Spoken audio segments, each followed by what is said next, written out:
ಎಲ್ಲರಿಗೂ ನಮಸ್ಕಾರ. S L Bhyrappa ಅವರ ಪರ್ವ ಕಾದಂಬರಿಯನ್ನು ಮುಂದುವರಿಸೋಣ. ದ್ರೌಪದಿ ತನ್ನ ವ್ರತದ ಹಾಗೆ ಒಂದೊಂದು ವರ್ಷ ಒಬ್ಬರ ಜೊತೆ ಇರಬೇಕಾಗಿ ಬರುತ್ತೆ.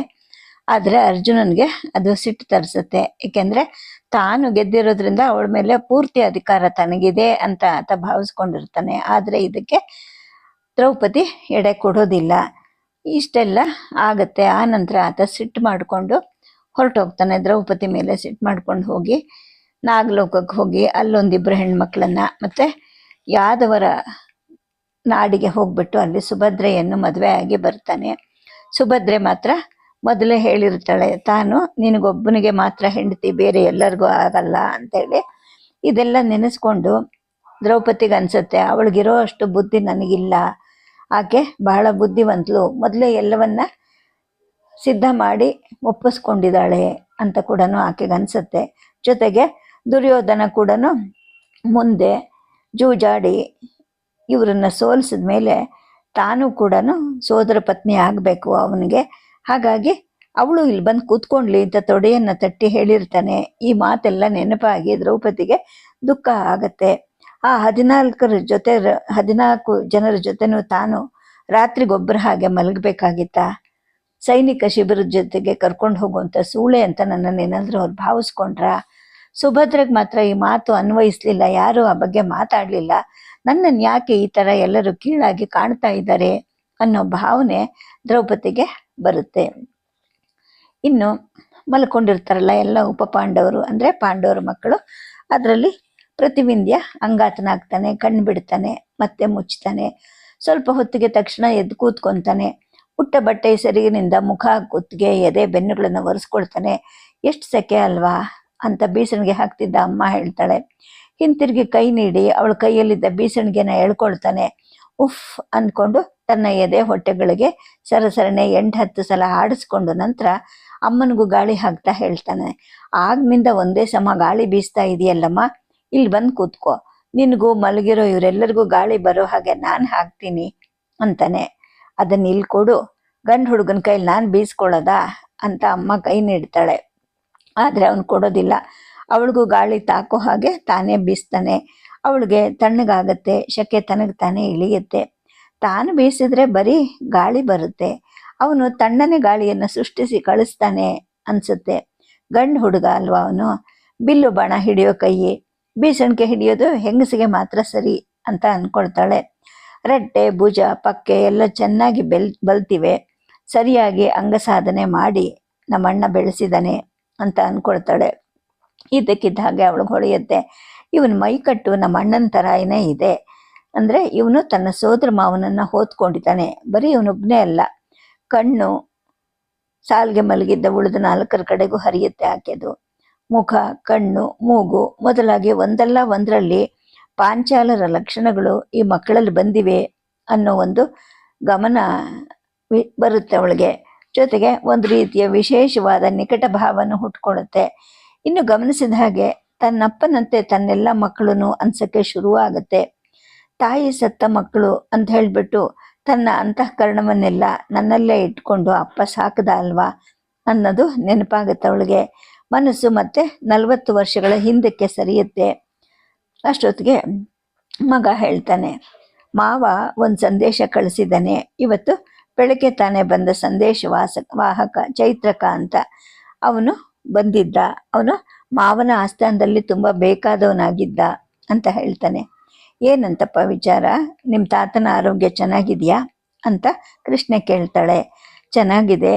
ದುರ್ಯೋಧನ ಈಗ ದೇಶಕ್ಕೆಲ್ಲ ವೇದ ಪಂಡಿತರನ್ನ, ಪುರೋಹಿತರನ್ನ ಕಳಿಸಿ ಹೊಸ ಪ್ರಚಾರ ಶುರು ಮಾಡಿದಾನಂತೆ.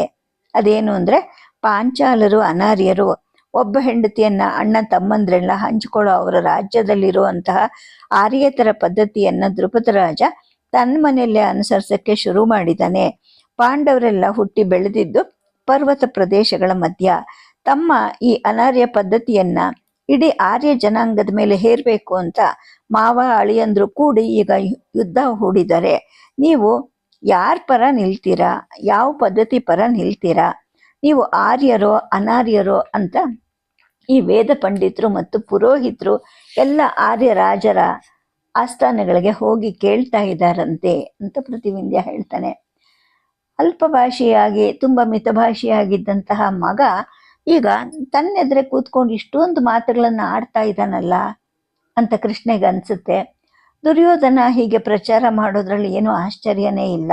ಹೇಳಿ ಕೇಳಿ ಇದು ಯುದ್ಧ, ಬೆಂಬಲ ಗಳಿಸ್ಕೊಳ್ಳೋಕೆ ಅಂತ ಸುಳ್ಳು ಹೇಳೋದು ಕೂಡ ಸಹಜನೇ. ದುರ್ಯೋಧನನಂತೂ ಏನು ಬೀಜ ಇಲ್ದೇನೆ ಸುಳ್ಳಿನ ಸುಗ್ಗಿ ಮಾಡಬಲ್ಲ. ಅದಕ್ಕೆ ತಕ್ಕ ಪ್ರತಿ ಪ್ರಚಾರ ನಮ್ಮವರು ಮಾಡಬೇಕು. ಆದರೆ ಈ ಮಾತು ಅವಳನ್ನ ಬೇರೆ ದಿಕ್ಕಲ್ಲಿ ಕೊರಿಯೋಕ್ಕೆ ಪ್ರಾರಂಭಿಸುತ್ತೆ.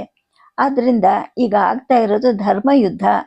ನೀವು ನಮ್ಮ ಕಡೆ ಬಂದು ಯುದ್ಧ ಮಾಡದಿದ್ರೆ ಧರ್ಮ ನಷ್ಟ ಆಗುತ್ತೆ, ನಿಮ್ಮ ಪಿತೃಗಳಿಗೆ ನರಕ ಪ್ರಾಪ್ತಿ ಆಗುತ್ತೆ ಅಂತ ಪುರೋಹಿತರು ಹೆದರಿಸ್ತಾ ಇದ್ದಾರಂತೆ. ಈ ವಿಚಾರ ಮಗನಿಂದ ಗೊತ್ತಾಗುತ್ತೆ ಆಕೆಗೆ. ಮಗು, ಅವ್ರು ಹೆದರಿಸ್ಕೊಂಡ್ಲಿ ಬಿಡು, ಆದರೆ ನಿಜವಾದ ಧರ್ಮ ಏನು ಅಂತ ನನಗೆ ಗೊತ್ತಿದೆ. ಧರ್ಮನೇ ಗೆಲ್ಲುತ್ತೆ ಅನ್ನೋದಿದ್ರೆ ನಾವು ಗೆಲ್ತೀವಿ, ಆದರೆ ಅಧರ್ಮ ಗೆಲ್ಲೋದಿಲ್ಲ ಅಂತ ಹೇಗೆ ಹೇಳಕ್ಕಾಗತ್ತೆ? ಅದು ಹೋಗ್ಲಿ, ನಿನಗೇನು ಅನ್ಸುತ್ತೆ ಹೇಳು ಅಂತ ಆಕೆ ಮಗನ್ ಕೇಳ್ತಾಳೆ. ಯಾವುದಮ್ಮ ಅಂತ ಅವನು ಕೇಳ್ತಾನೆ. ಯಾವುದು ಅಂತ ಖಚಿತಪಡಿಸಿ ಬಾಯಿ ಬಿಟ್ಟು ಹೇಳಕ್ಕೆ ಅವಳಿಗೆ ಒಳಗೆ ಹಿಡಿದಂತಾಗತ್ತೆ. ಆದರೆ ಈ ಮಾತನ್ನ ಇವನ್ ಜೊತೆ ಆಡಬೇಕು ಅಂತ ಮನಸ್ಸು ಕಳೆದ 4-6 ತಿಂಗಳಿಂದ ಕಾಯ್ತಾ ಇತ್ತು. ಇವನ್ ನೋಡಿದ್ರೆ ಮಾತೆ ಆಡೋದಿಲ್ಲ, ಇವತ್ ನೋಡಿದ್ರೆ ಇಷ್ಟಾದ್ರೂ ಮಾತಾಡ್ತಾ ಇದ್ದಾನೆ, ಜೊತೆಗೆ ಇದೇ ಮಾತೆ ಬಂದಿದೆ ಅಂತ ಅನ್ಕೊಳ್ತಾಳೆ. ಕೇಳೇ ಬಿಡಬೇಕು ಅಂತ ನಿರ್ಧಾರ ಮಾಡಿಕೊಂಡು ಮಗನ್ ಕೇಳ್ತಾಳೆ. ನಿಮ್ಮ ತಾತ ನನ್ನನ್ನು 5 ಜನರಿಗೆ ಮದುವೆ ಮಾಡಿ ಕೊಟ್ಟಿದ್ದಪ್ಪ ಅಂತ ಆಕೆ ಹೇಳ್ತಾಳೆ. ಅವನೇನು ಉತ್ತರ ಹೇಳೋದಿಲ್ಲ. ಮಲಗಿದ್ದ ತನ್ನ 4 ಜನ ತಮ್ಮಂದ್ರು ಮತ್ತು ಅವರ ತಲೆ ಹತ್ರ ಕೂತಿದ್ದಂತಹ ಅಮ್ಮನಿಗೆ ಮೊದಲಿನ ಹಾಗೇನೆ ಬೀಸಾಗಿ ಗಾಳಿ ಹಾಕ್ತಾ ಇರ್ತಾನೆ. ಜ್ಯೋತಿಷ್ಮತಿ ಅಲ್ಲಿಗೆ ಬರ್ತಾಳೆ. ನೀರು ತುಂಬಿದ ಮಡಿಕೆಯನ್ನು ತಂದಿಟ್ಕೊಂಡು ಮರದ ಪಾತ್ರೆಯಲ್ಲಿ ಮೊಗೆದು ಲಾಮಂಚದ ತಟ್ಟೆಗಳಿಗೆ ಎರಚ್ತಾಳೆ. ಎಷ್ಟು ಬೇಗ ನೀರು ಕುಡಿತಾ ಇವೆ ಇವು, ಒಂದು ದಪ್ಪ ಮಡಕೆ ನೀರನ್ನ ಹೀರಿಬಿಡ್ತು. ಅವಳು ಹೋದ್ಮೇಲೂ ಕೂಡ ಮಗ ಸುಮ್ಮನೆ ಕೂತ್ಕೊಂಡಿರ್ತಾನೆ ಗಾಳಿ ಹಾಕೊಂತ. ಇಷ್ಟು ಹೊತ್ತು ಬೇಕಾ ಈ ಮಾತು ಉತ್ತರ ಹೇಳೋಕ್ಕೆ, ಅಥವಾ ಹೇಳಕ್ಕೆ ಕಷ್ಟ ಆಗುವಂಥ ಭಾವನೆಗಳೇನಾದ್ರೂ ಇವನ್ ಮನಸ್ಸಿನಲ್ಲಿ ಇದೆಯಾ ಅಂತ ಹೇಳ್ಬಿಟ್ಟು ತಲೆ ಎತ್ತಿ ಮಗನ ಮುಖವನ್ನ ದಿಟ್ಟಿಸ್ತಾ ಆಕೆ ಕೇಳ್ತಾಳೆ. ಏನನ್ಸುತ್ತಪ್ಪ ನಿನಗೆ ಅಂದಾಗ ಮಗ ಹೇಳ್ತಾನೆ, ಅಮ್ಮ, ಕಾಂಪಿಲ್ಯದಲ್ಲಿದ್ದಾಗ ಇದರಲ್ಲಿ ಅಸಹಜವಾದದ್ದೇನು ನನಗೆ ಕಾಣಿಸ್ತಿರ್ಲಿಲ್ಲ ಅಮ್ಮ. ಮಾವನ ಎಷ್ಟೋ ಪ್ರಜೆಗಳಿಗೆ ನಾವು 5 ಜನ ಅಂದ್ರೆ ನಿನ್ನ ಈ ಮಕ್ಕಳೆಲ್ಲರೂ ಎಷ್ಟು ಇಷ್ಟಪಡ್ತಾ ಇದ್ರು ಗೊತ್ತಾ? ಆರ್ಯೇತರು ಎಲ್ಲರೂ ಕೂಡ ನಮ್ಮನ್ನು ತುಂಬಾ ಪ್ರೀತಿಯಿಂದ ಕಾಣ್ತಾ ಇದ್ರು. ನನಗೆ ಅರ್ಥ ಆಗ್ತಾ ಇದೆ ಕಣಮ್ಮ. ತಮ್ಮ ಪದ್ಧತಿಯನ್ನು ಒಪ್ಪಿ ಆಚರಿಸುವಂತಹ ರಾಜನ ಮೇಲೆ ಪ್ರಜೆಗಳ ಪ್ರೀತಿ ಯಾವಾಗಲೂ ಹೆಚ್ಚಾಗುತ್ತೆ. ಅಲ್ಲಿಯ ನಮ್ಮ ಆರ್ಯ ಸಂಬಂಧಿಗಳು ಕೂಡ ಯಾವುದೇ ರೀತಿ ಕೊಂಕು ಮಾತಾಡ್ತಿರ್ಲಿಲ್ಲ. ಯಾಕೆಂದ್ರೆ ಎಷ್ಟಾದ್ರೂ ಇದು ಅರಮನೆ ಮಾಡಿದ ಆಚರಣೆ ನೋಡು. ಆದ್ರೆ ಈ ಊರಿಗೆ ಬಂದ್ವಿ ನೋಡು, 4 ತಿಂಗಳಲ್ಲೇನೆ ಜನ ಎಲ್ಲ ನಮ್ಮನ್ನೇನೋ ಒಂಥರ ಕಾಣ್ತಾ ಇದ್ದಾರೆ. ನಾವು ಸಹಜವಾಗಿ ಎಲ್ಲರ ಹಾಗೆ ಸಹೋದರರು ಅಥವಾ ರಾಜಕುಮಾರರು ಅನ್ನೋ ಭಾವನೆ ಇಲ್ಲಿವರೆಗೆ ಇದ್ದ ಹಾಗಿಲ್ಲ ಕಣಮ್ಮ. ಒಂದಿನ ಶ್ರುತಸೇನನ ರಥದ ಇರುಚಿ ಮುರಿದು ಹೋಯ್ತು. ಅದನ್ನ ಸರಿ ಮಾಡ್ಲಿಕ್ಕೆ ಅಂತ ಒಬ್ಬ ಬಡಗಿ ಬಂದ. ಇವನನ್ನು ಕೇಳ್ತಾ ಇದ್ದ.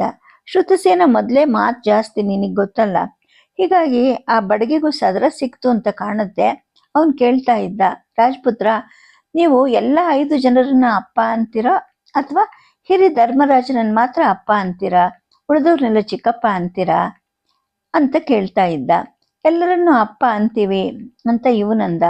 ಎಲ್ಲರ ವಿಷಯದಲ್ಲೂ ಸಮವಾಗಿ ಅಪ್ಪ ಅನ್ನೋ ಭಾವನೆ ಬರುತ್ತಾ ನಿಮಗೆ ಅಥವಾ ಅಂತ ಅಂತಿದ್ದವನು ಅಷ್ಟರಲ್ಲಿ ಈ ಕಡೆ ತಿರ್ಕೊಂಡ. ನಾನು ಅಲ್ಲಿದ್ದನ್ನು ನೋಡಿ ನಾಲ್ಗೆ ಕಚ್ಕೊಂಡವನ ಹಾಗೆ ಕತ್ತು ತಗ್ಸಿ ಮರ ಹೆರಿಯಕ್ಕೆ ಶುರು ಮಾಡ್ದ. ಕಾಂಪಿಲ್ಯದಲ್ಲಿ ಯಾರು ಇಂಥ ಮಾತು ಕೇಳ್ತಾ ಇರ್ಲಿಲ್ಲ ಅಮ್ಮ ಅಂತ ಹೇಳ್ತಾನೆ. ಆಗ ಕೃಷ್ಣಗೆ ಅನ್ಸುತ್ತೆ, ಇದು ತನಗೂ ಅನ್ನಿಸ್ತಿದ್ದ ಭಾವನೆನೇ. ಆದ್ರೆ ಯಾರು ತನ್ನ ಜೊತೆ ಹೀಗೆ ಮಾತಾಡಿಲ್ಲ. ನಾವು ಪಾಂಡವರು ಅನ್ನೋ ನಿಜ ಸ್ವರೂಪದಲ್ಲಿ ಪ್ರಕಟ ಆದ್ಮೇಲೆ ವಿರಾಟನ ಕುಟುಂಬದವರು ಕೂಡ ಭಯ ಗೌರವಗಳಿಂದಲೇ ಕಾಣ್ತಾ ಇದ್ರು. ರಾಜಸೂಯ ಯಾಗ ಮಾಡಿದವರು, ಅವರ ಸೇನಾಪತಿ ಹೆಸರಾಂತ ಮಲ್ಲನಾದಂತಹ ಕೀಚಕನನ್ನ ಹೊಸಕಿ ಉಂಡೆ ಮಾಡಿದವರು, ಅದೇ ತಾನೇ ಹಸುಗಳ ದರೋಡೆಗೆ ಬಂದಿದ್ದಂತಹ ಕೌರವರನ್ನು ಕೂಡ ಬಡಿದು ಕಳಿಸಿದವರು ಅನ್ನೋ ಒಂದು ಭಯ ಎಲ್ಲರಲ್ಲೂ ಇತ್ತು. ಸುದೇಶ್ನೆ ಕೂಡ ತಕ್ಷಣ ನನಗೆ ಕೈ ಜೋಡಿಸಿ ಬಾಗಿ ಕ್ಷಮೆ ಕೇಳಿದ್ಲು. ಇನ್ನು ಇಂತಹ ಮಾತಾಡಕ್ಕೆ ಆಳು ಕಾಳುಗಳಿಗೆ ಸಲಿಗೆ ಎಲ್ಲಿ ಬರುತ್ತೆ? ಮಗ ಹೇಳ್ತಾ ಇರೋದು ನಿಜ. ನಮ್ಮ ಪಾಂಚಾಲದಲ್ಲಿ ಇದು ತೀರಾ ಅಸಂಗತವಾಗೇನು ಕಾಣೋದಿಲ್ಲ. ಅಲ್ಲಿಂದ ಪಶ್ಚಿಮ ದಕ್ಷಿಣಗಳ ಕಡೆ ಅನೇಕರು ಇಂತಹ ಆಚಾರವಿರುತ್ತೆ ಅನ್ನೋದನ್ನ ಕೇಳು ಕೂಡ ತಿಳಿದವರಿರ್ತಾರೆ. ಆಗ ಮಗ ಹೇಳ್ತಾನೆ, ಅಮ್ಮ ನಿನ್ನನ್ನೊಂದು ಪ್ರಶ್ನೆ ಕೇಳಬೇಕು ಅಂತ 10 ದಿನದಿಂದ ಮನಸ್ಸಿನಲ್ಲಿ ಅನ್ಕೊಂಡೇ ಇದ್ದೆ, ಆಗ್ತಾನೆ ಇರಲಿಲ್ಲ ಅಂತಾನೆ. ನನ್ನನ್ನು ಕೇಳಕ್ ನೀನು ಯಾವ ಅಡ್ಡಿ ಮಗು ಅಂತ ತಾಯಿ ಹೇಳ್ತಾಳೆ. ಅವನು ಮಾತನ್ನ ಒಳಗೆ ನುಂಗ್ತಾಳೆ. ಅವಳು ಹತ್ರ ಸರಗ್ತಾಳೆ, ಬಲಗೈ ಎತ್ತಿ ಅವನ ನೆತ್ತಿಯನ್ನು ಸವರ್ತಾಳೆ. ನೀನು ಮಾತಾಡೋದೇ ಸ್ವಲ್ಪ, ನನ್ನ ಕೈಲೂ ಹಾಗಿರ್ಬೇಕಾ? ನನಗಾದ್ರೂ ಬೇರೆ ಯಾರಿದ್ದಾರಪ್ಪ ಮಾತಾಡೋದಕ್ಕೆ ನೀನಲ್ದೆ ಅಂತ ಹೇಳ್ತಾಳೆ. ಅಮ್ಮನ ತೋಳು ಅಡ್ಡ ಬಂದಿದ್ರಿಂದ ಅವನು ಬೀಸಣಿಗೆ ಹಾಕೋದನ್ನ ನಿಲ್ಲಿಸ್ತಾನೆ. ಅವಳು ಕೈ ಇಟ್ಟು ಸವರ್ತಿದ್ದ ತಲೆಯನ್ನ ತಗ್ಸಿದ್ರಿಂದ ದೃಷ್ಟಿ ಕ್ಷೇತ್ರದಲ್ಲಿ ತಾನು ಮಲ್ಕೊಂಡಿದ್ದ ದಿಂಬು, ತಲೆ ಭಾಗದ ಮಂದಲಿಗೆ, ಶ್ರುತಸೋಮನ ತಲೆ ಮತ್ತು ಅಮ್ಮನ 2 ಕಾಲುಗಳು ಮಾತ್ರ ಕಾಣಿಸಿದ್ವೆ. ತುಂಬ ಕಷ್ಟಪಟ್ಟವಳು, 12 ವರ್ಷ ಕಾಡಲ್ಲಿದ್ದವಳು. ಅಲ್ಲಿಗೆ ಬಂದ ತುಂಬ ಋಷಿಮುನಿಗಳು ಕೇಳ್ತಾ ಇದ್ರಂತೆ, ಅವ್ರು ಬರ್ತಿದ್ರಂತೆ. ಆದ್ರಿಂದ ನಿನಗೆ ಉತ್ತರ ಗೊತ್ತಿರುತ್ತೆ ಅಮ್ಮ ಅಂತಾನೆ. ಆಯ್ತು ಮಗು, ಏನು ಕೇಳು ಅಂತ ತಾಯಿ ಮತ್ತೆ ಹೇಳಿದಾಗ, ನಿಜವಾದ ಆರ್ಯ ಧರ್ಮ ಅಂದರೆ ಏನಮ್ಮ ಅಂತ ಕೇಳ್ತಾನೆ. 1-2 ನಿಮಿಷ ಬೀಸಣಿಗೆ ಬೀಸಣಿಗೆ ನಿಲ್ಲಿಸಿದ್ದಕ್ಕೆ ಮೈ ಬೆವರುತ್ತೆ. ಮಲಗಿದ್ದ ಉಳಿದ 4 ಜನರ ಮಕ್ಕಳ ಹಣೆಯ ಕುತ್ತಿಗೆಗಳು ಸೋರು ತೊಡಗುತ್ತೆ. ಉಸಿರು ಅಸ್ತ್ಯವಸ್ತೆಗೊಂಡು ಹೊರಳುತ್ತಾರೆ. ಶತಾನೀಕ, ಶ್ರುತಸೇನ ಇವರು ಬಾಯಿಗೆ ಬೇವಿನಕಾಯಿ ಬಿದ್ದ ಹಾಗೆ ಅಸಹ್ಯದ ಮುಖ ಮಾಡಿಕೊಂಡು ಕಣ್ಬಿಡ್ತಾರೆ, ಮತ್ತೆ ಮುಚ್ಕೊಂತಾರೆ. ಅವಳು ಪ್ರತಿವಿಂಧ್ಯನ ಕೈಯಿಂದ ಬೀಸಣಿಗೆ ತಗೊಂಡು 5 ಆಗೋ ಹಾಗೆ ಮತ್ತೆ ಜೋರಾಗಿ ಗಾಳಿ ಬೀಸ್ತಾಳೆ. ಶ್ರುತಕೀರ್ತಿ ಲಘುವಾದ ಗೊರಕೆಯನ್ನು ನಿಲ್ಲಿಸಿ ಪಕ್ಕಕ್ಕೆ ಹೊರಳುತ್ತಾನೆ. ಮತ್ತೆ ಅಂಗಾತ ಆಗ್ತಾನೆ. ನಿಧಾನವಾಗಿ ಗೊರಕೆಯನ್ನು ಪ್ರಾರಂಭ ಮಾಡ್ತಾನೆ. ಏನು ನಿಜವಾದ ಆರ್ಯ ಧರ್ಮ ಅಂದ್ರೆ? ಹಾಗಂತ ತಾನು ಇದುವರೆಗೂ ನೇರವಾಗಿ ಯೋಚನೆ ಮಾಡೇ ಇರ್ಲಿಲ್ವಲ್ವಾ? ಆದ್ರೆ ಈ ಧರ್ಮದ ಮಾತು ಕೇಳಿ ಕೇಳಿ ಕಿವಿಯಂತೂ ಕಿವಿಡಾಗ್ಬಿಟ್ಟಿದೆ. ಧರ್ಮರಾಜನಿಗಂತೂ ಬೆಳಗ್ಗೆ ಎದ್ರೆ ಅದೇ ಮಾತು. ಅರಣ್ಯದಲ್ಲೂ ಕೂಡ ತಾವಿದ್ದ ಕಡೆಗೆ ಬರ್ತಿದ್ದ ಋಷಿಮನಿಗಳದ್ದು ಕೂಡ ಅದೇ ಚಿಂತೆ. ಭೀಮ ಅರ್ಜುನರು ಕೂಡ ಆಗಾಗ ಈ ಮಾತಾಡ್ತಾರೆ. ಜೂಜಾಡ ಸಭೆಯಲ್ಲಿ ತಾನು ಈ ಪ್ರಶ್ನೆ ಕೇಳಿರ್ಲಿಲ್ವಾ? ಆ ಮುದುಕರಾದ ಭೀಷ್ಮ, ದ್ರೋಣ, ಕೃಪ, ಕುರುಡ ಮೊದಲಾದವರನ್ನ. ಏನು ಆರ್ಯ ಧರ್ಮ ಅಂದ್ರೆ? ಈಗ ಪ್ರತಿವಿಂಧ್ಯ ತನ್ನ ಮುಖವನ್ನೇ ನೋಡ್ತಾ ಇದ್ದಾನಲ್ಲ. ತಕ್ಷಣ ಅವಳಿಗೆ ನೆನಪಾಗುತ್ತೆ, ಕಾಡಲ್ಲಿ ಒಂದೊಂದ್ಸಲ ಧರ್ಮನನ್ನ ಹಂಗಸಕ್ಕೆ ತಾನು ಕೇಳ್ತಿದ್ ಮಾತು ಅಂತ. ನೆನಪಿನ ಜೊತೆಲಿ ನಗು ಬರುತ್ತೆ. ಕಿಲಕಿಲನೆ ನಗ್ತಾಳೆ. ಕಾರಣ ಗೊತ್ತಾಗದೆ ಇದ್ರು ಕೂಡ ಪ್ರತಿವಿಂಧ್ಯನು ಅಮ್ಮ ನಕ್ಕಿದ್ದಕ್ಕೆ ತಾನು ನಗ್ತಾನೆ. ಶ್ರುತಕೀರ್ತಿ, ಶತಾನೀಕ ಇವ್ರಿಗೂ ಎಚ್ಚರಿಕೆ ಆಗುತ್ತೆ. ಕಣ್ಣು ಬಿಟ್ಟು ಅವ್ರ ತಕ್ಷಣ ಎದ್ದು ಕೂಸೋ ಭರದಲ್ಲಿ ತೋಳುಗಳು ತಾಗಿ ಶ್ರುತಸೋಮ, ಶ್ರುತಸೇನ ಇವ್ರಿಗೂ ಕೂಡ ಕಿವಿಗಳನ್ನ ಬಿಡೋಷ್ಟು ನಿದ್ದೆ ಹರಿಯುತ್ತೆ. ಯಾಕೆ ನಗ್ತಾ ಇದ್ದೀರಾ ಅಂತ ಶ್ರುತಕೀರ್ತಿ ಕೇಳ್ತಾನೆ. ಆರ್ಯ ಧರ್ಮ ಅಂದ್ರೇನು ಅಂತ ಅಣ್ಣ ಕೇಳ್ದ. ಬೇಟೆ, ಕುಡಿತ, ಹೆಂಗಸಿನ ಗೀಳು, ಜೂಜು ಅಂತ ನನ್ನ ಮನಸ್ಸಲ್ಲಿ ಬಂತು, ಅದಕ್ಕೆ ನಗು ಬಂತು ಅಂತ ಹೇಳ್ತಾನೆ. ನಿದ್ದೆಯಿಂದ ಎಚ್ಚೆತ್ತ 4 ಜನವು ಗಟ್ಟಿಯಾಗಿ ನಗುತ್ತಾರೆ. ಪ್ರತಿವಿಂಧ್ಯನ ಬಾಯಿ ಅರೆ ಬಿರಿಯುತ್ತೆ, ಆದ್ರೆ ನಗೋದಿಲ್ಲ. ಆಗ ಅಮ್ಮ ಹೇಳ್ತಾಳೆ, ಕಾಡಿನಲ್ಲಿರೋರು ಹೊಟ್ಟೆಗಿಲ್ದೆ ಬೇಟೆ ಆಡೋದು ಸಹಜ ಅಲ್ವ ಮಗು? ಕಾಡು ಪ್ರಾಣಿಗಳು ವಿಪರೀತವಾಗಿ ಊರಲ್ಲಿ ಬದುಕೋದೆ ಕಷ್ಟ ಆದಾಗ, ಕೃಷಿ ಭೂಮಿ, ಹಸು ಮತ್ತು ಎತ್ತು ಕುದುರೆಗಳಿಗೆ ನಷ್ಟವಾದಾಗ ಬೇಟೆ ಆಡೋದು ಸರಿ ಅಲ್ವಾ? ಹೊತ್ತು ಕಳಿಯೋಕ್ಕೆ ಬೆಳಗ್ಗೆ ಎದ್ರೆ ಬಿಲ್ಲು, ಬಾಣ, ಬಲೆಗಳನ್ನ ಹಿಡಿದು ಕಾಡಿಗೆ ನುಗ್ಗೋ ಚಟ ಆರ್ಯರಲ್ಲಿ ಮಾತ್ರ ಇದೆ. ಆದ್ರೆ ಅದು ಕಾಡು ಜನರಲ್ಲಿ ಇಲ್ವೇ ಇಲ್ಲ. ಇನ್ನು ಕುಡಿತದ ವಿಷಯ ಅಂತೂ ಹೇಳಲೇಬೇಕಿಲ್ಲ. ಕಾಡು ಜನರು ಕೆಲವು ಗಿಡಗಳನ್ನು ಕುಕ್ಕಿ ರಸ ಸುರಿಯೋ ಅಲ್ಲಿಗೆ ಬಿದಿರಿಂದೋ ಮರದ್ದೋ ಪಾತ್ರೆ ಅನಿಸಿ ಕಟ್ಟಿ ಆ ರಸವನ್ನ ಕುಡಿತಾರೆ. ನಾನು ಕಾಡಿನಲ್ಲಿದ್ದಾಗ ನೋಡಿದ್ನಲ್ಲ, ಅದನ್ನು ಕುಡಿದ್ರೆ ಯಾವುದೇ ಮತ್ತು ಬರೋದಿಲ್ಲ. ಲವಲವಿಕೆ ಅನ್ಸುತ್ತೆ, ಆರೋಗ್ಯನೂ ಹೆಚ್ಚಾಗುತ್ತೆ. ಆದ್ರೆ ಈ ಆರ್ಯರನ್ನ ನೋಡು ನೀನು. ಯಜ್ಞದ ಹೆಸರಲ್ಲೂ ಅದೇ, ಹಬ್ಬ ಹುಣ್ಣಿಮೆ ಅಂದ್ರೂ ಅದೇ. ಅದಿಲ್ಲದೆ ಯಾವ ಸಂರಂಭನೂ ಇಲ್ಲ. ಕುಡಿದೆ ಹಬ್ಬ ಮಾಡೋದಿಲ್ಲ, ಯುದ್ಧನೂ ಮಾಡೋದಿಲ್ಲ. ಕುಡಿದು ಮತ್ತನಾಗದ ದೇವರು ಕೂಡ ಇಲ್ಲ. ಅಕ್ಕಿಯಿಂದ, ಬೆಲ್ಲದಿಂದ, ಸೋಮಲತೆಯಿಂದ, ಎಂತೆಂತಹ ಪದಾರ್ಥಗಳಿಂದ ಮಾಡಿದ್ರೆ ಎಷ್ಟು ಹೆಚ್ಚಾಗಿ ಮತ್ತು ಬರುತ್ತೆ ಅನ್ನೋದನ್ನ ಪ್ರಯೋಗ ಮಾಡಿ ಎಲ್ಲ ದೈವ ಕಾರ್ಯಗಳಲ್ಲೂ ಅವುಗಳನ್ನ ಸೇರಿಸ್ಬಿಟ್ಟಿದ್ದಾರೆ.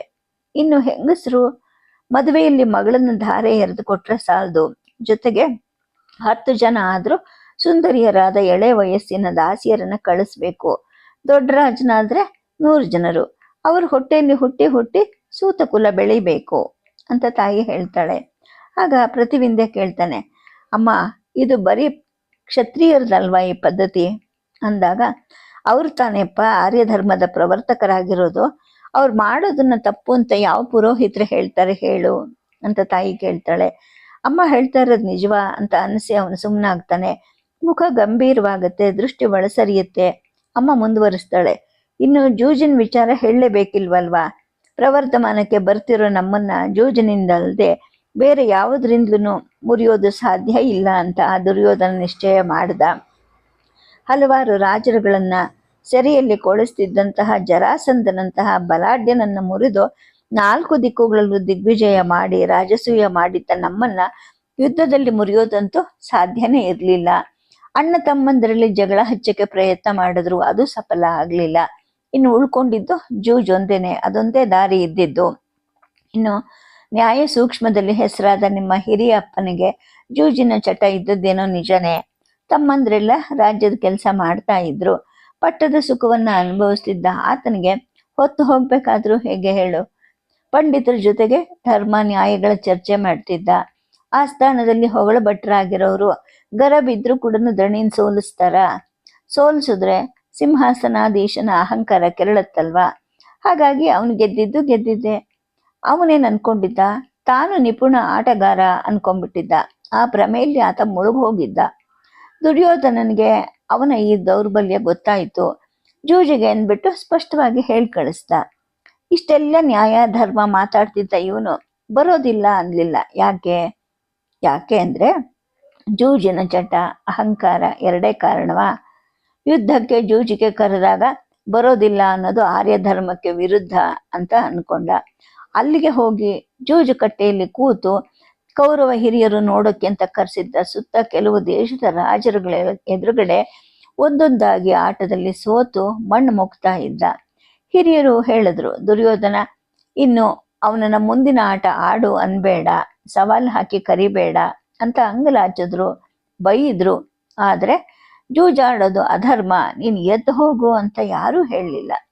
ಇವನು ರಾಜ್ಯವನ್ನೆಲ್ಲ ಸೋತ, ತಮ್ಮಂದಿರನ್ನು ಸೋತ, ತನ್ನನ್ನು ಸೋತ್ಕೊಂಡ, ನನ್ನನ್ನು ಪಣವಾಗಿಟ್ಟು ನನ್ನನ್ನು ಸೋಲಿಸ್ದ.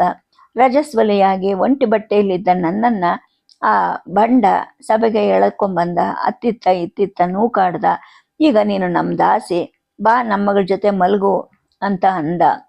ಹಾಗನ್ನುವಾಗ ಧರ್ಮದ ಹಕ್ಕಿದೆ ಅನ್ನೋ ಹಾಗೆ ಎಲ್ಲರೂ ಕೂತ್ಕೊಂಡ್ಬಿಟ್ಟಿದ್ರು. ಧರ್ಮರಾಜ ಜೂಜಾಡಿದ್ದು ತಪ್ಪು ಅಂತ ಯಾರೂ ಅನ್ಲಿಲ್ಲ ಮಗು ಅಂತ ಹೇಳ್ತಾ ಇರ್ಬೇಕಾದ್ರೆ ಅವಳು ಕಣ್ಣು ತುಂಬ್ಕೊಂಡ್ಬಂತು, ಗಂಟಲು ಬಿಗಿಯುತ್ತೆ, ಮಾತು ನಿಂತು ಬಿಕ್ಕಿ ಬಿಕ್ಕಿ ಅಳಕ್ಕೆ ಶುರು ಮಾಡ್ತಾಳೆ.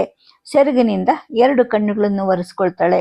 ಮಕ್ಕಳೆಲ್ರಿಗೂ ಕೂಡ ತಾಯಿಯ ದುಃಖದ ಅರಿವಾಗತ್ತೆ. ಕೊನೆಯವನಾದ ಶ್ರುತಸೇವನನ ಕಣ್ಣು ಕೂಡ ಹನಿಗೂಡುತ್ತೆ. ಧರ್ಮ ಅಂದ್ರೇನು ಅನ್ನೋದನ್ನ ತಿಳಿದವನು ಒಬ್ನೇ. ನಾವು ಕಾಡಿಗೆ ಹೋದ ಹೆಚ್ಚು ಕಡಿಮೆ 2 ತಿಂಗಳಿನ ಮೇಲೆ ದ್ವಾರಕೆಯಿಂದ ಕೃಷ್ಣ ಓಡ್ ಬಂದವನು ಧರ್ಮರಾಜನಿಗೆ ತಗುಲ್ಕೊಂಡ. ತಾನೇ ಆರ್ಯ ಧರ್ಮವನ್ನೆಲ್ಲ ತಿಳಿದು ಅದ್ರ ಹಾಗೆ ನಡೆಯುವಂತ ಆದರ್ಶ ಪ್ರಭು ಅಂತ ಅಹಂಕಾರದಿಂದ ಬೀಗ್ತಿದ್ದಂತಹ ನಿಮ್ಮ ಹಿರಿಯ ಅಪ್ಪನ ಮುಖದಲ್ಲಿ ನೀರಿಳಿಸ್ದ. ಯುದ್ಧಕ್ಕಾಗ್ಲಿ ಜೂಜ್ಗಾಗ್ಲಿ ಕರೆದ್ರೆ ಬರೋದಿಲ್ಲ ಅನ್ನೋದು ಹೇಗ ಧರ್ಮ ಆಗತ್ತೆ? ಶಕ್ತಿವಂತವಾದ ಹುಲಿ ಯುದ್ಧಕ್ಕೆ ಬಾ ಅಂದ ತಕ್ಷಣ ಹುಲ್ಲೆ ಬಂದೇ ಬರ್ಬೇಕಾ? ಏನಿಲ್ವಲ್ಲ. ಹುಲ್ಲೆ ಕೂಡ ತನ್ನ ತಂತ್ರ ಸಮಯ ಸಾಮರ್ಥ್ಯಗಳನ್ನ ಕಾಯ್ದು ಹುಲಿಯನ್ನ ಮಲಗಿಸಬಹುದು. ಬಲಿಷ್ಠ ಜರಾಸಂಧನನ್ನ ನಾನ್ ತಡೆಯೋ ತನಕ ತಡೆಯಕ್ಕೆ ಸಾಧ್ಯ ಇಲ್ಲ ಅಂತ ಅನಿಸ್ದಾಗ ಅವನು ನುಗ್ಗಿ ಬಂದು ಯುದ್ಧಕ್ಕೆ ಕರೆದ್ರು ಕೂಡ ನಾನು ಉಪಾಯವಾಗಿ ತಲೆ ತಪ್ಪಿಸ್ಕೊಂಡು ಹೊರಟು ಬಂದೆ. ಯಾದವ್ರು ಏನಂದ್ರು? ಕೃಷ್ಣ ಹೇಡಿ ಅನಾರ್ಯ ಅಂತೆಲ್ಲ ಆಡ್ಕೊಂಡ್ರು. ಈ ಆರ್ಯರು ಅದಕ್ಕೆ ಮಾತ್ರ ಲಾಯಕ್ಕಾಗಿರೋರು. ಆದ್ರೆ ಸಮಯ ಕಾದೆ ಜರಾಸಂಧನನ್ನ ಮುರಿಸ್ದೆ ನಾನು. ಅದು ನಿಮ್ಮ ಕೈಯಲ್ಲೇನೆ. ಯುದ್ಧದ ಮಾತು ಬೇರೆ. ಕರೆದ್ರು ಬರಲ್ಲ ಅಂತ ಹೇಳಿ ವೈರಿ ಮೇಲೆ ಬಿದ್ದರೆ ಕಾಯ್ದೆ ಇರೋ ಹಾಗಿರೋದಿಲ್ಲ. ಜೂಜಿಗೆ ಬರಲ್ಲ ಅಂತಂದ್ರೆ ಅವನ ಮೇಲೆ ಬಿದ್ದು ಹೇಗಾಡ್ತಾನೆ? ಇಡೀ ನಮ್ಮ ಆಯುಷ್ಯವನ್ನ ದಾಳದ ಗರಗಳ ಕುರುಡು ಉರುಟಿಗೆ ಒಪ್ಪಿಸ್ಕೋಬೇಕಾ? ಅದಕ್ಕಿಂತ ಹೀನವಾದ ಚಟ ಬುದ್ಧಿ ಇಲ್ಲದ ಕೆಲಸ ಬೇರೆ ಇಲ್ಲ. ಧರ್ಮರಾಜ, ರೂಢಿಲಿರೋ ಹಾಗೆ ನಡೆಯೋದು ಧರ್ಮ. ಧರ್ಮವನ್ನ ಬಾಯ್ಪಾಠ ಮಾಡ್ಕೊಳ್ಳುತ್ತೆ ಧರ್ಮಜ್ಞಾನ ಅಂತ ನೀನ್ ತಿಳ್ಕೊಂಡಿದ್ಯಾ ಹೇಗೆ? ದುರ್ಯೋಧನ ಜೂಜ್ಗೆ ಹೇಳಿ ಕಳಿಸ್ತಾ ನೀನ್ ಹಸ್ತಿನಾವತಿಗೆ ಹೋದೆ ಅನ್ನೋ ವರ್ತಮಾನ ನನಗೆ ಬೇಗ ಬಂತು. ಖಂಡಿತ ಅನರ್ಥ ಆಗತ್ತೆ ಅಂತ ತಕ್ಷಣ ಅನ್ನಿಸ್ತು. ನೀವು ಪ್ರವರ್ಧಮಾನಕ್ಕೆ ಬರ್ತಾ ಇರ್ಬೇಕಾದ್ರೆ ದುರ್ಯೋಧನನಂತ ದಾಯಾದಿ ಮನಸ್ಸು ಹೇಗೆ ಕೆಲಸ ಮಾಡತ್ತೆ ಅಂತ ತಿಳಿಯೋಕೆ ಇನ್ನು ಹೆಚ್ಚಿನ ಬುದ್ಧಿ ಏನು ಬೇಡ. ಆದ್ರೆ ನಿನಗೆ ಯಾಕೆ ಇಷ್ಟು ಅಲ್ಪ ಬುದ್ಧಿನೂ ಇಲ್ದಂಗಾಯ್ತು? ನಾನು ತಕ್ಷಣ ಹೊರಡೋನಿದ್ದೆ.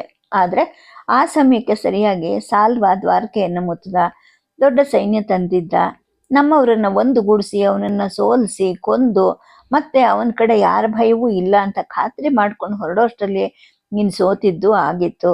ಅಷ್ಟೊತ್ತಿಗೆ ಮಗುನ್ ಕರ್ಕೊಂಡು ಸುಭದ್ರನು ದ್ವಾರಕೆಗೆ ಬಂದಿದ್ಲು. ನೇರವಾಗಿ ಹೊರಟು ಇಲ್ಲಿಗೆ ಬಂದೆ. ಜೂಜಾಡೋ ಸಮಯಕ್ಕಾದ್ರೂ ನಾನು ಹಸ್ತಿನಾವತಿಗೆ ಬಂದಿದ್ರೆ ಅದು ಅಧರ್ಮ ಅಂತ ನಿನಗೂ ದುರ್ಯೋಧನನಿಗೂ ತಿಳುವಳಿಕೆ ಹೇಳ್ತಾ ಇದ್ದೆ. ಕೇಳದೆ ಇದ್ದಿದ್ರೆ ನಾನು ಇಬ್ಬರು ಕೈಗಳನ್ನು ಕತ್ತರಿಸಿ ಹಾಕ್ತಿದ್ದೆ. ಜೂಜಾಡೋರ್ಗೆ ಕೊಡ್ಬೇಕಾಗಿರೋ ಮೊದಲನೇ ಶಿಕ್ಷೆ ಅಂದ್ರೆ ಅದೇನೆ.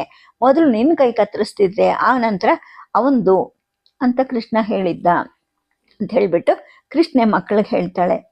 ಇದಕ್ಕೆಲ್ಲ ಹಿರಿಯಪ್ಪ ಏನ್ ಹೇಳಿದ್ರು ಅಂತ ಮಗ ಕೇಳಿದಾಗ ಏನ್ ಹೇಳ್ತಾನೆ, ಈ ಬೇಸಿಗೆ ಸೆಕೆಯಲ್ಲಿ ನಿಮ್ಮ ಮುಖ ಬೆವರ್ತಾ ಇದೆಯಲ್ಲ, ಹೊದಿಯೋಕ್ಕೆ ಬೆಚ್ಚನೆ ಕಂಬಳಿನೂ ಇಲ್ಲದೆ ನಡಗಿಸೋ ಚಳಿಯಲ್ಲಿ ಇದಕ್ಕಿಂತ ಹೆಚ್ಚಾಗಿ ಬೆವರು ಸುರಿಸ್ಕೊಂಡು ಮುಖ ತಗ್ಗಿಸ್ಕೊಂಡು ಕೂತಿದ್ದ ಅಂತ ಕೃಷ್ಣ ಹೇಳ್ತಾಳೆ. ಅಮ್ಮ, ಜೂಜಾಡೋದು ಅಧರ್ಮ ಅಂತ ನೀನ್ ಯಾಕಮ್ಮ ಹೇಳಲಿಲ್ಲ ಅಂತ ಮತ್ತೊಬ್ಬ ಮಗ ಕೇಳ್ತಾನೆ. ಮಗು, ಗಂಡಸರು ಮಾಡೋದು ತಪ್ಪು ಅಂತ ಹೇಳೋ ಧೈರ್ಯ ನನಗೆ ಅವಾಗಿರ್ಲಿಲ್ಲಪ್ಪ. 2ನೇ ಸಲ ಜೂಜಿಗೆ ಹೋಗ್ಬೇಡ ಅಂತ ಬರೀ ತಡದೆ ಗೋಗರದೆ ಕಣ್ಣೀರು ಹಾಕ್ದೆ. ಕೃಷ್ಣ ಹೀಗೆ ಬಿಡಿಸಿ ಹೇಳೋ ತನಕ ಧರ್ಮದ ಅರ್ಥ ನನಗ ಗೊತ್ತಿರ್ಲಿಲ್ಲ. ಗೊತ್ತಿದ್ರೆ ಅವನನ್ನ ವಾದದಲ್ಲಿ ಕಟ್ಟಿ ನಿಲ್ಲಿಸ್ಬಿಡ್ತಿದ್ದೆ. ಬಗ್ತಿದ್ನೋ ಅಥವಾ ಮೊಂಡತನ ಮಾಡ್ತಿದ್ನೋ ಖಚಿತನೇ ಇಲ್ಲ. ಆದ್ರೂ ಕೂಡ ಆ ಥರ ಮಾಡ್ತಿದ್ದೆ. ಆಮೇಲೆ ಬೇರೆ ರೀತಿಯಾಗಿ ಆಲೋಚನೆ ಮಾಡೋಂತಹ ಬುದ್ಧಿ ನನಗೆ ಬಂತು ಅಂತ ಕೃಷ್ಣ ಹೇಳ್ತಾಳೆ. ಅಮ್ಮ, ನಿಂಗೆ ಧೈರ್ಯ ಬಂದಿದ್ ಯಾವಾಗ ಅಂತ ಶ್ರುತ ಸೋಮ ಬಾಯಿ ಹಾಕ್ತಾನೆ. ಧೈರ್ಯನಾ ಅನ್ಕೊಂಡು ಅವಳು ಜ್ಞಾಪಿಸ್ಕೊಂತಾಳೆ. ಮದುವೆ ಆದಾಗಿಂದ ಧರ್ಮರಾಜನ್ ಜೊತೆಗೆ ಕುಂತಿ ಜೊತೆಗೆ ತಾನು ನಡ್ಕೊಳ್ತಿದ್ದ ಭಯಭಕ್ತಿಗಳ ಕಾಲ ಎಲ್ಲ ನೆನಪನ್ನು ಅವಲೋಕಿಸ್ತಾ ಇರ್ತಾಳೆ. ಆಗ ಜ್ಯೋತಿಷ್ಮತಿ ಹತ್ರ ಬಂದು ಕೇಳ್ತಾಳೆ, ಅಮ್ಮ, ತಟ್ಟಿಗಳಿಗೆ ನೀರು ಚುಮ್ಕಿಸ್ಲಾ ಅಥವಾ ಉದ್ಯಾನಕ್ಕೆ ಬರ್ತೀರಾ? ಬಿಸಿಲು ಇಳಿದಿದೆ. ಉದ್ಯಾನದ ಗಿಡ ನೆಲೆಗಳಿಗೆ ಆಳುಗಳು ನೀರು ಕುಡಿಸಿ ತಣ್ಣಗೆ ಮಾಡಿದ್ದಾರೆ ಅಂತ ಹೇಳ್ತಾಳೆ. ಆಗ ಶ್ರುತಸೇನ ಎದ್ದು ನಿಂತ್ಕೊಂತಾನೆ. ಅಮ್ಮ, ಇಲ್ಲಿ ಸುಮ್ಮನೆ ಬೆವರು, ಅಲ್ಲಿಗೆ ಹೋಗೋಣ ಅಂದಾಗ ಅವಳಿಗೂ ಕೂಡ ಈ ಸೆಕೆಯಿಂದ ಮೈಕೈ ಎಲ್ಲ ಅಂಟಂಟು ಅನ್ಸುತ್ತೆ. ಉಳಿದ ಹುಡುಗರೇನೋ ಅಮ್ಮನ ಉತ್ತರ ಕೇಳೋಕೆ ಉತ್ಸುಕರಾಗಿರ್ತಾರೆ. ಆದರೆ ತನಗೆ ಯಾವಾಗಿಂದ ಧೈರ್ಯ ಹುಟ್ಟಿತು ಅನ್ನೋದು ಅವಳಿಗೆ ಸ್ಪಷ್ಟವಾಗಿ ಇನ್ನೂ ಗುರುತು ಸಿಕ್ಕಿರೋದಿಲ್ಲ. ನೆನಪನ್ನ ಹಿಡಿದು ಗುರಿ ಮಾಡ್ಕೊಳ್ತಾ ಇರ್ಬೇಕಾದ್ರೆ ತನಗೆ ತಿಳಿದ ಹಾಗೆ ಎದ್ದು ನಿಂತ್ಕೊಂತಾಳೆ. ಎಲ್ರೂ ಎದ್ದು ನಿಂತ್ಕೊಂತಾರೆ. ಸ್ನಾನ ಮಾಡಬೇಕು ಅನ್ಸುತ್ತೆ. ಮಣ್ಣಿನ ಗುಡಾಣಗಳಲ್ಲಿ ತುಂಬಿಟ್ಟಿದ್ದಂತಹ ತಣ್ಣನೆ ನೀರು ಸಿದ್ಧವಾಗಿದೆ ಅಂತ ಹೇಳ್ಬಿಟ್ಟು ಜ್ಯೋತಿಷ್ಮತಿ ಎಲ್ಲರನ್ನು ಬಚ್ಚಲಿಗೆ ಕರ್ಕೊಂಡು ಹೋಗ್ತಾಳೆ.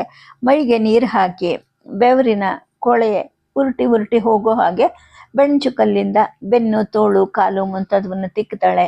ಮತ್ತೆ ಹಿತ ಅನ್ಸೋಷ್ಟು ಸಾಕಷ್ಟು ನೀರು ಹಾಕ್ತಾಳೆ. ಎಲ್ಲರದು ಸ್ನಾನ ಮುಗಿಯುತ್ತೆ. ಆನಂತರ ಉದ್ಯಾನ ತಣ್ಣಗಿರುತ್ತೆ. ಎಲ್ಲರೂ ಅಲ್ಲಿಗೆ ಬರ್ತಾರೆ. ಆದರೆ ಇಷ್ಟೊತ್ತಿಗೆ ಕೃಷ್ಣಗೆ ಮಾತಾಡೋ ಲಹರಿ ಹೊರಟೋಗಿರುತ್ತೆ. ಅಲ್ಲದೆ ತನಗೆ ಧೈರ್ಯ ಬಂದ ಕಾಲ ಯಾವುದು, ಯಾವಾಗ ಬಂತು ಧೈರ್ಯ ಅನ್ನೋದು ಖಚಿತವಾಗಿ ಅವಳಿಗೆ ಗುರ್ತು ಸಿಕ್ಕೋದಿಲ್ಲ. ತಣ್ಣನೆ ನೆಲದ ಮೇಲೆ ಹಾಸಿದ ದಪ್ಪ ಜೊಂಡಿನ ಚಾಪೆ ಮೇಲೆ ಸಂಜೆಯ ಆಕಾಶವನ್ನ ನೋಡ್ಕೊಂತ ಅವಳ ಅಂಗಾತ ಮಲ್ಕೊಂತಾಳೆ. ಸುತ್ತ 5 ಜನ ಮಕ್ಕಳನ್ನು ಕೂತ್ಕೊಂತಾರೆ. ಅವರನ್ನು ಸ್ನಾನ ಮಾಡಿ ಬಂದಿರ್ತಾರೆ. ಪ್ರತಿವಿಂಧ್ಯ ಬೀಸಣಿಗೆ ಹಿಡ್ಕೊಂಡೇ ಬಂದಿರ್ತಾನೆ. ನೀರು ಕುಡಿದ ಗಿಡ ಬಳ್ಳಿ ನೆಲದ ವಾತಾವರಣ ತಣ್ಣಗಿದ್ರು ಕೂಡ ಅವನು ಮಲ್ಕೊಂಡಿದ್ದ ತಾಯಿಗೆ ನಿಧಾನವಾಗಿ ಗಾಳಿ ಹಾಕ್ತಾನೆ. ಅವಳಿಗೆ ಈಗ ಕಣ್ಣು ಮುಚ್ಚೋ ಹಾಗಾಗತ್ತೆ. ಹಾಗೇನೆ ನಿದ್ದೆ ತಾನಾಗೆ ಬರುತ್ತೆ. ಸದ್ಯಕ್ಕೆ ಕಥೆಯನ್ನ ನಿಲ್ಲಿಸಿರ್ತೀನಿ. ನಮಸ್ಕಾರ.